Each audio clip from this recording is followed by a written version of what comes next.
The late afternoon sun was a merciless, molten hammer, beating down on the rural Massachusetts road until the asphalt itself seemed to sweat. 10-year-old Maya Johnson walked the familiar route home from school, the soles of her worn sneakers sticking to the tacky surface with each step. She slowed her pace, her curiosity piqued by a scene of jarring incongruity. A gleaming candy apple red Shelby GT500 Mustang was parked on the shoulder, its hood agape like the wide wading mouth of a mechanical beast. Beside it, a man in a suit that undoubtedly cost more than all the furniture in her small house paced. In frantic, tight circles, his voice a furious bark into his phone. "I don't care how much you charge for the tow. I have been stranded on this godforsaken road for 2 hours. I have a meeting with the governor." The man, a figure of immense and very obvious wealth, checked a watch of solid gold. "Less than 3 hours. For God's sake." Maya hesitated. Her Aunt Renee's voice echoed in her mind, a constant, loving refrain of caution. "Don't talk to strangers, Maya, especially not the ones who look like they don't belong."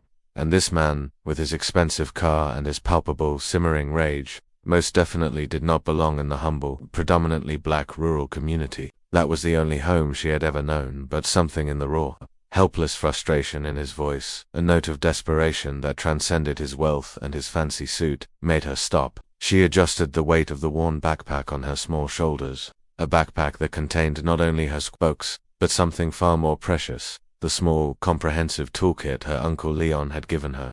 Leon was a mechanic, a man who believed, with an almost religious fervor, that every person, regardless of their age or gender, should know the basic, fundamental language of an engine. "Excuse me." Sir Maya called out, her voice a small, clear sound in the heavy, humid air. She approached the man cautiously, keeping a safe distance. "Need some help with your car?" Andrew Whitaker, the 42-year-old CEO of Whitaker Enterprises and the owner of a significant portion of Boston's commercial real estate, turned his face a mask of surprise. The raw animal irritation in his eyes quickly morphed into a look of bored, dismissive condescension as he took in the small, slight figure before him. A little black girl with colorful braids, faded denim shorts, and a worn, oversized MIT t-shirt. "That's very kind of you, sweetheart," he said, his voice a smooth, placating purr. "But this is a high-performance vehicle. I'm afraid I'm in need of a real mechanic." Maya just shrugged, a small, unassuming gesture that was utterly at odds with the confidence in her eyes. She stepped closer, her gaze already fixed on the complex, beautiful machinery under the car's open hood. "My uncle owns a garage. He's been teaching me about cars since I learned how to walk. I can at least take a look." Before Andrew could protest, before he could dismiss her with another one of his smooth, patronizing platitudes, she had dropped her backpack to the ground and was leaning over the engine with the easy, familiar confidence of a seasoned professional. "When did the problem start?" she asked, her voice all business. He sighed, a long, weary sound of resignation. He didn't have anything to lose. "The engine started to overheat about 40 minutes ago, and then it just died." "Did you smell anything? Anything sweet? Almost like syrup?" Andrew blinked, a flicker of surprise in his eyes. "Yes, now that you mention it, I did." "How did you know that?" "Cooling system," she replied, her voice matter-via. She pointed to a small, iridescent puddle that was forming under the car, a detail that he, in his frantic, self-absorbed pacing, had completely failed to notice. "You're leaking coolant. That's why you're overheated." As she spoke, as she moved around the engine with a quiet, purposeful grace, he found himself watching her, truly watching her, with a new and deeply unsettling sense of curiosity. There was something about her, something hauntingly, achingly familiar. The way her brow furrowed in a small, tight knot of concentration, the intense, intelligent focus in her dark, expressive eyes as they scanned the engine, methodically, systematically. "What's your name?" he asked, the question a sudden, impulsive breach of his own carefully constructed emotional defenses. Maya Johnson." She turned and held out a small, grease-stained hand. He took it, hesitantly at first, and then with a strange, and very real, sense of wonder. Andrew Whitaker. "It's a pleasure to meet you, Mr. Whitaker. I think I can fix this, at least, temporarily." She opened her backpack and pulled out a small metal case. "Uncle Leon makes me carry an emergency kit. You never know," he says, "when someone might need a little help on the side of the road." He watched, fascinated, as she worked with a calm and deeply impressive efficiency. She located the leak in the radiator hose, a small, almost invisible, fissure, and, with a practiced, confident movement, applied a strip of specialized high-temperature tape. "That should hold you," she explained, her voice a low, professional murmur, "at least until you can get to a real garage. But you'll need to add some water to the system, to replace the coolant you've lost." It was then, as she raised her hand to brush a stray braid from her face, that he saw it, and the world, his carefully ordered and profoundly empty world, seemed to stop. On her small, slender finger, held in place by a piece of thread that had been carefully wrapped around its base, was a ring with a large emerald green stone, set in a delicate antique gold band. And as the late afternoon sun struck the stone, it glinted, revealing a small, crescent-shaped imperfection within its depths, an internal pattern he would recognize anywhere, in any lifetime. A ring he had placed on the finger of another little girl named Maya, in a dusty, forgotten orphanage called Little Angels, 12 long, and very painful, years ago. A promise that he had been forced to break. "That ring," he began, his voice a raw, trembling whisper. It's very unusual." Maya looked down at her hand, a sad, and very adult, shadow passing over her young face. "It was my mother's, my adoptive mother, Diana. She died last year." She touched the stone, a gentle, reverent gesture. "She always told me it was a symbol of a very important promise. May I ask where Diana got this ring?" Maya shrugged, a small, helpless gesture. "She never told me, not exactly. She just said that it had belonged to someone very special, someone who had made her a promise, and that one day I would understand what it meant." He struggled to compose himself, his heart a wild, frantic drumbeat against his ribs. He offered to drive her home, a small, inadequate gesture of thanks. She hesitated, for just a moment, and then, with a small, shy nod, she accepted. During the 15-minute drive to her small, modest house, he asked a series of seemingly casual, but very carefully chosen, questions. He asked about her school, about her friends, about how long she had lived in the area, about who she lived with now, since the death of her adoptive mother. "I live with my Aunt Renee and my Uncle Leon," she explained, her voice a low, soft murmur. "They took me in after Diana died." "Have you always lived here?" he asked, his knuckles white as he gripped the steering wheel. "Since I was 3. Before that." She hesitated, a flicker of a long-ago pain in her eyes. "Diana didn't like to talk about it. All I know is that I was adopted from an orphanage, a place called Little Angels. It closed down right after she took me." He almost lost control of the car. "Little Angels, are you sure?" "Yes. Why? Do you know it?" He took a deep, shuddering breath. "I did. A very long time ago." As they pulled up to a small, but neat and well-kept house, he stopped the car. Maya thanked him, her polite, childish voice a stark, and almost unbearable contrast to the storm of emotions that was raging inside of him. But before she could get out of the car, he reached into his wallet and handed her a business card. "Maya, if you ever need anything, and I mean anything at all, I want you to call me." The little girl took the card, a curious, questioning look in her eyes, and then, with a final, shy wave, she was gone. He watched as she ran towards the house, the emerald ring on her small finger catching the last fading rays of the sun, a tiny, green spark in the gathering dusk. His hands trembled as he picked up his phone and dialed the number of his private investigator.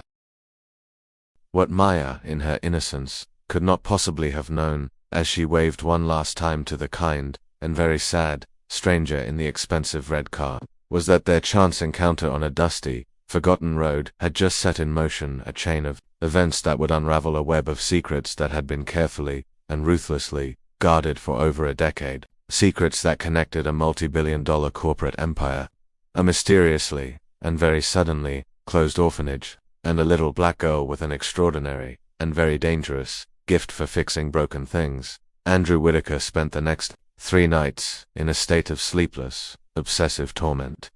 The enlarged high-resolution photographs of the emerald ring, the ones his private investigator had discreetly, and very quickly, captured, were spread across the vast, empty expanse of his desk. The ring he had given to a small, frightened girl named Maya, in the dusty, sun-drenched courtyard of the Little Angels orphanage, a lifetime ago. It had been a promise that he would be back for her, a promise that his own father had forced him to break. In his gleaming, sterile office at Whitaker Enterprises, he sifted through a mountain of old, forgotten documents. 12 years ago, his father, the formidable and utterly ruthless Howard Whitaker had purchased the Little Angels property for a fraction of its market value, citing a series of vague and unsubstantiated financial irregularities, and then, just a few short weeks later, in a move that had shocked the Boston business community, Howard had announced his retirement, and had, with a great and very public show of paternal pride, named Andrew as his successor,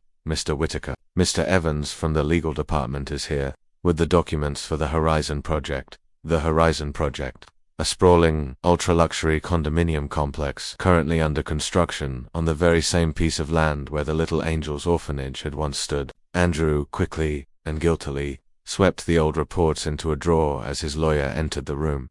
Here are the original acquisition documents for the Little Angels property. Andrew, Evans said, his voice a low, professional murmur, though, I have to admit, I'm not entirely sure why we're revisiting this old piece of business. Your father was always very specific about keeping these particular files under lock and key. My father is retired, Evans. He is living in Florida, and I am the one running this company now. As he began to pore over the old documents, a story, a dark and very ugly story, began to emerge. A series of suspicious and very large bank transfers, and more disturbing, much more disturbing, a list of the children who had been reallocated when the orphanage had been so suddenly and so mysteriously closed. And there, at the bottom of the list, was a name, circled in a thick, red ink, Maya Johnson, and beside it, a handwritten note, in his father's unmistakable, aggressive scrawl, special case, contact HW. His investigator, a man named Ramirez, called with an update. I've got something on the adoptive mother. Diana Johnson died in a car accident last year. Single vehicle, the official report says brake failure. But the circumstances, they're suspicious. What about the adoption records? That's the strange part, Andrew. They're gone, vanished. According to the official state records, a child by the name of Maya Johnson never existed at the Little Angels Orphanage. Find out everything you can about her current family, Ramirez. Everything. Meanwhile, in the small cluttered workshop behind her aunt and uncle's house, Maya was in her element.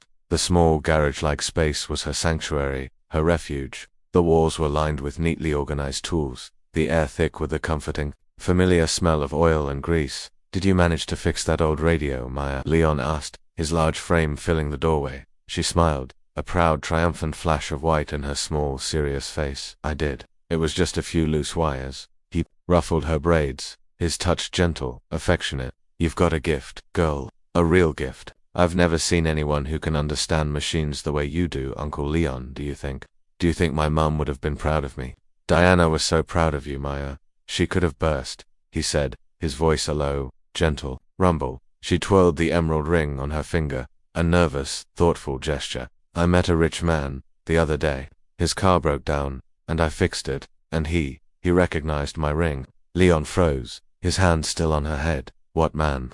His name is Andrew Whitaker. He gave me his card. She pulled the crisp, embossed piece of paper from her pocket. He acted strange when he saw my ring.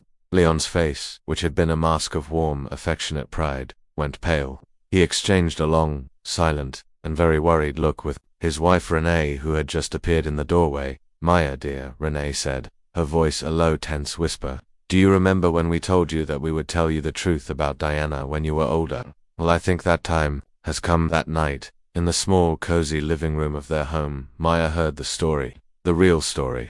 The story of how Diana, a young nurse at the Little Angels Orphanage, had discovered a terrible and very dangerous secret. The story of how she had fled, in the middle of the night, with a small and very special child, when the orphanage had been so suddenly and so violently shut down. The story of how they had changed their names and had spent years in hiding, always looking over their shoulders, always afraid. Your mother left this for you, Renee said, her voice thick, with an old and very real sorrow. She handed Maya a yellowed sealed envelope. She made us promise that we would only give it to you if someone, anyone, from the Whitaker family, ever showed up. With trembling hands, Maya opened the envelope and began to read. My dearest Maya, if you are reading this, it means they have found you. It means I have failed. There are things you need to know, things about who you are, and why we had to run. In his gleaming, sterile apartment in Boston, Andrew's phone rang again. It was Ramirez. Sir, there's someone else.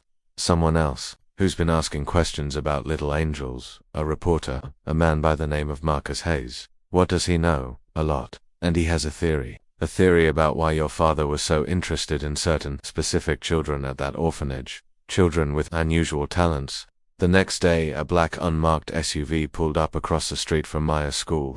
2 men in dark suits sat inside, watching as she and her friends emerged from the building. Is that her? The girl with the emerald ring? Yes, Mr. Whitaker Sr. wants to see her, immediately. What they didn't know, what they couldn't possibly have known was that Leon was parked just down the street, in his old beat-up pickup truck. He watched as the 2 men got out of the SUV and began to walk towards Maya.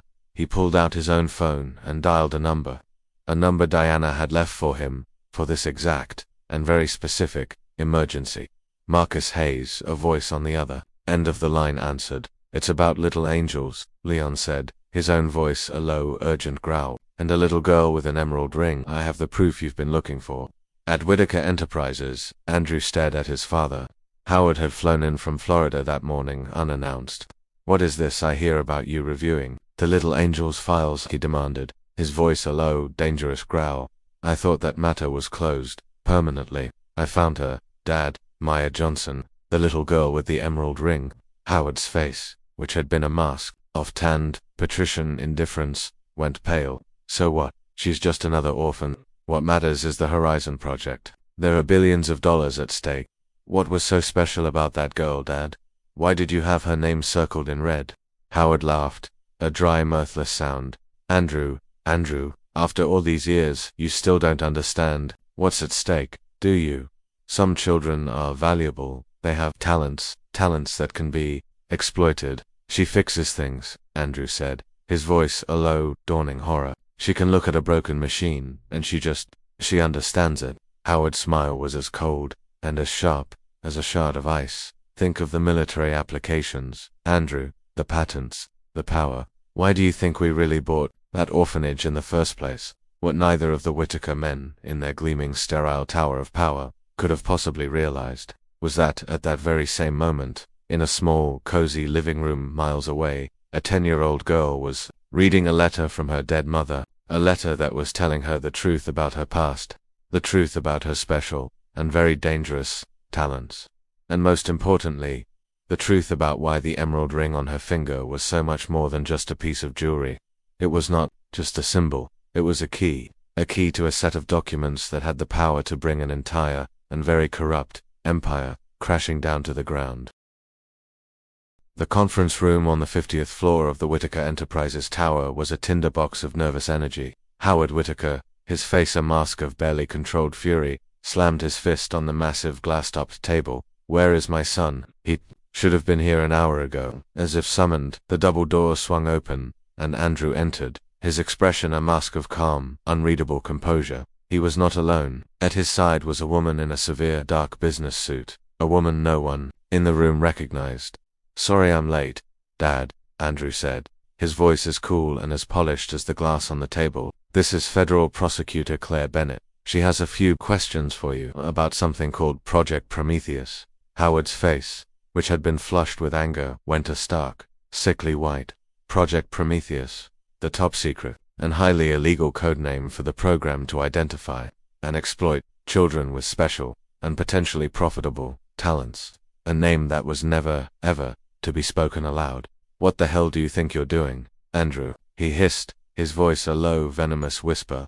Andrew ignored him. He walked to the large state-of-the-art screen on the far wall and connected his laptop. I'm doing something I should have done a very long time ago, Dad. I'm telling the truth about little angels, and about the other 5 institutions you've acquired, and then mysteriously closed, over the past 15 years. The lights in the room dimmed, and the screen flickered to life. A series of documents, photographs, and internal reports appeared, a digital avalanche of evidence. The detailed, and highly illegal, records of 48 special children who had been identified, tested, and then systematically and very profitably exploited by Whitaker Enterprises. You've stolen confidential corporate documents, Howard sputtered, attempting to regain some semblance of his customary, blustering authority. That's a crime. Industrial espionage.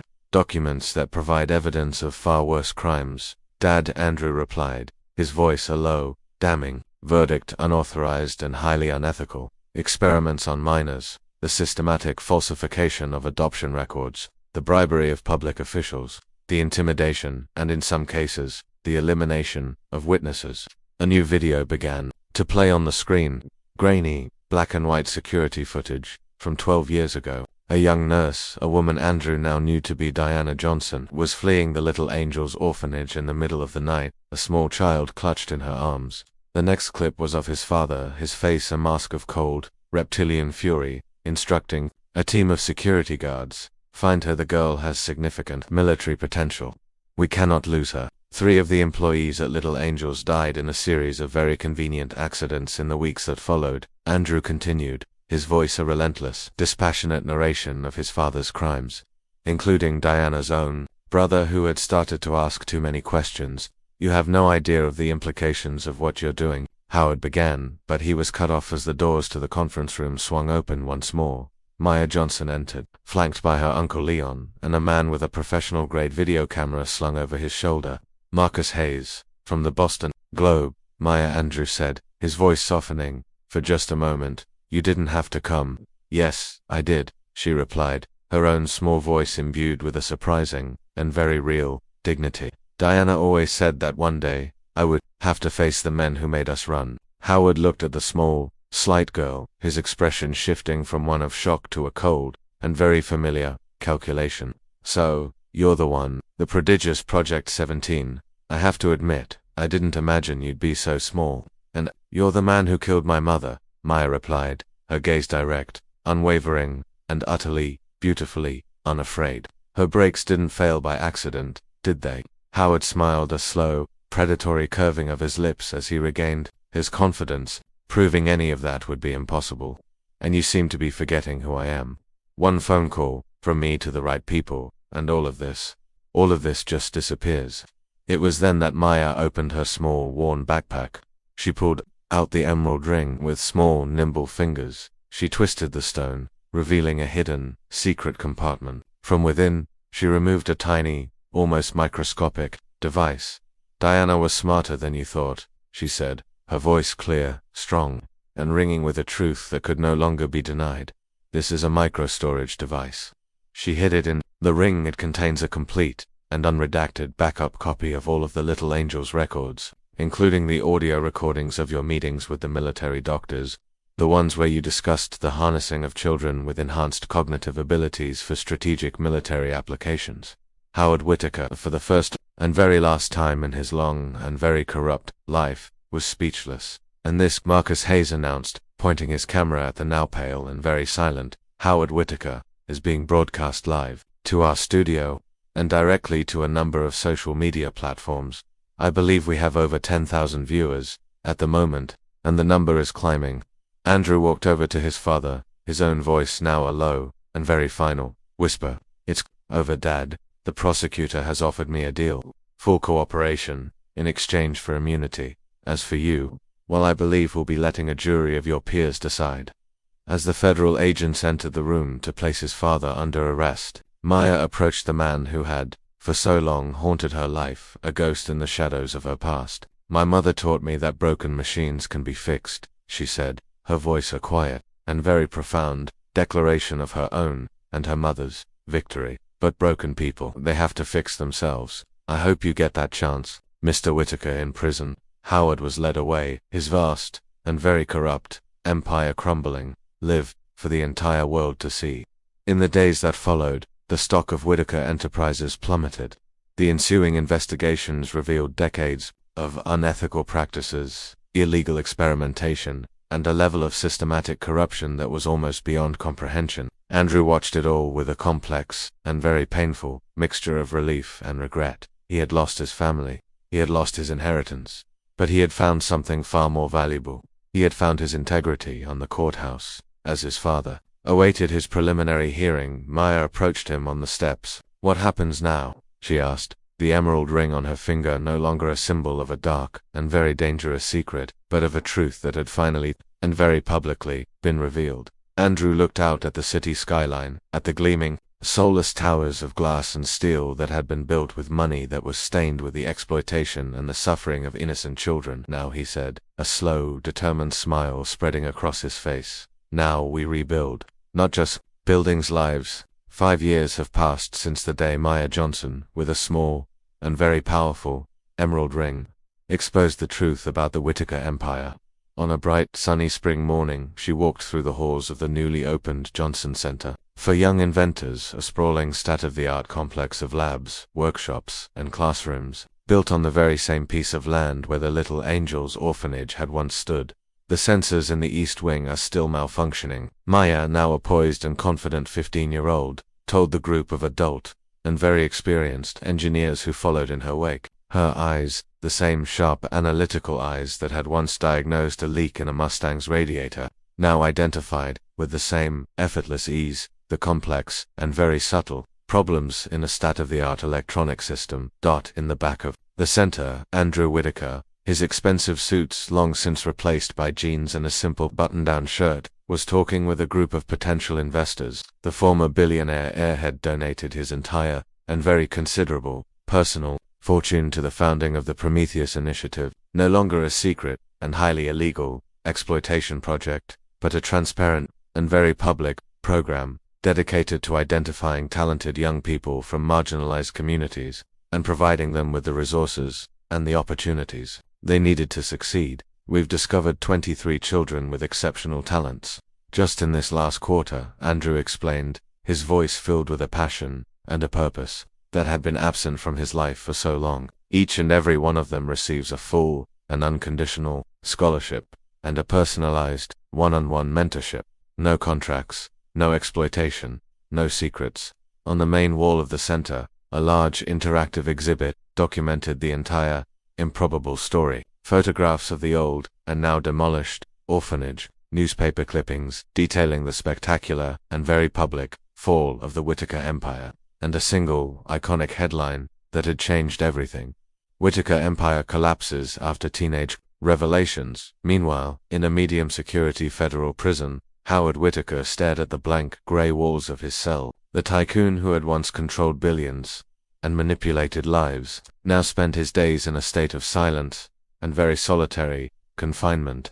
His vast fortune had been confiscated, his name forever tarnished, his former powerful allies having long since abandoned him.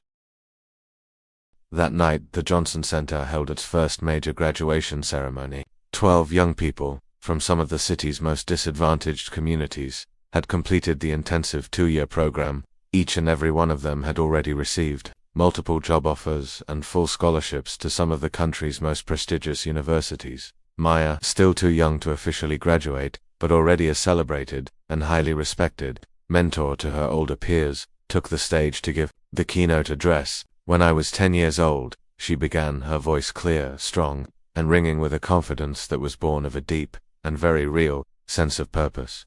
She twirled the emerald ring on her finger, no longer a symbol of a dark and very dangerous secret, but of a beautiful and very public transformation. I fixed a stranger's car on the side of a dusty, forgotten road. That one small act of generosity, of simple human kindness, exposed a web of exploitation and corruption that was almost beyond comprehension, but it also, and more importantly, paved the way for something new, something better. Andrew watched from the back of the auditorium, his eyes filled with tears. The girl who had, in a single and very public act of courage, destroyed his old world had also, and in the very same instant, given him a new one, a world with a purpose, a meaning, that no amount of money could ever buy. My adoptive mother, Diana, used to say that broken machines can be fixed. Maya continued, her voice now a powerful and very public declaration of her own and her mother's victory. But broken systems, they need to be completely and utterly redesigned from the ground up. And that is what we are doing here, at this center. We are not just fixing what was wrong. We are building something entirely new. The next day, she received an unexpected letter. The sender was Victoria Whitaker, Howard's daughter, a woman who had, after the scandal broke, renounced her family name, and who now worked as a federal prosecutor. We've found 5 more orphanages, the letter read, with programs that are disturbingly similar to the one at Little Angels. Thanks to your testimony, and to the evidence you gathered, We have been able to identify, and to protect, 37 more children. Some of them, they have talents just like yours. And when you are ready, they would very much like to meet you. As Maya read the letter aloud, to Andrew, to her Uncle Leon, and to her Aunt Renee, a sense of closure, of a long, and very difficult, circle being finally, and beautifully, closed, settled over them. You know what's ironic? Andrew said, a slow, sad smile spreading across his face. Howard always said he was building a legacy, and he did, just not the one he had imagined. Maya looked out the window, at the children playing in the center's gardens. Children, who were now free, finally, and forever, from the kind of manipulation, the kind of exploitation, that had so nearly defined her own destiny. Real power was never in the buildings, or the bank accounts, she replied, her voice filled with a wisdom that was far beyond her years. It was always in the ability to make a real, and lasting, difference in other people's lives.